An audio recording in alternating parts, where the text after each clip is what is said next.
گھب جائے۔ اگر آپ کے چہرے پر دھوپ میں یا منہ دھونے کے بعد جلن ہوتی ہے تو براہ کرم غور سے سنیں۔ یہ حساسیت نہیں ہے، اس کا مطلب ہے کہ آپ کی جلد کی حفاظتی تہ خراب ہو چکی ہے۔ بہت سی خواتین سمجھتی ہیں کہ یہ جلن معمول کی بات ہے، ایسا نہیں ہے، اور مزید کریمیں لگانے سے یہ مسئلہ اور بڑھ جائے گا۔ میرے ساتھ رہیں، میں یہ بات آسانی سے سمجھاؤں گی۔ آپ کی جلد کی ایک قدرتی حفاظتی تہ ہوتی ہے۔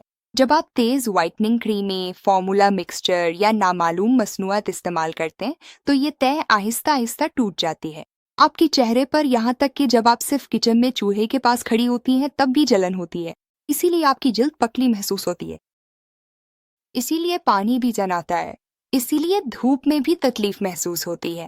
پیارے خوبصورت بہنوں، یہ آپ کی غلطی نہیں ہے۔ آپ نے اس چیز پر بھروسہ کیا جو آسانی سے دستیاب تھی، کسی نے آپ کو خبردار نہیں کیا۔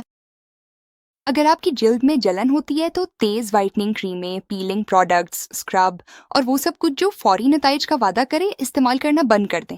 آپ کی جلد کو علاج کی نہیں بلکہ حفاظت کی ضرورت ہے۔ بہت نرم کلینزنگ استعمال کریں، اپنی روٹین کو سادہ رکھیں، جتنا ہو سکے دھوپ سے بچیں، اور سب سے اہم بات، اپنی جلد کو صحت یاب ہونے کا وقت دیں۔ برائے کرم اس حصے کو ہتھ چھوڑیں۔ خراب شدہ جلد کو ٹھیک کرنا سست عمل ہے، لیکن اگر آپ اس کے ساتھ نرمی برتیں تو یہ ممکن ہے۔ فیملیکس پاکستان میں ہمارا مقصد خوبصورتی بیچنا نہیں بلکہ خواتین کو نقصان اور پچھتاوے سے بچانا ہے۔ اگر اس سے آپ کو فائدہ ہوا ہے تو برائے کرم لائک کریں، کامنٹ کریں اور شیئر کریں۔ آپ کی سپورٹ سے ہم مزید خواتین کی حفاظت کر سکتے ہیں۔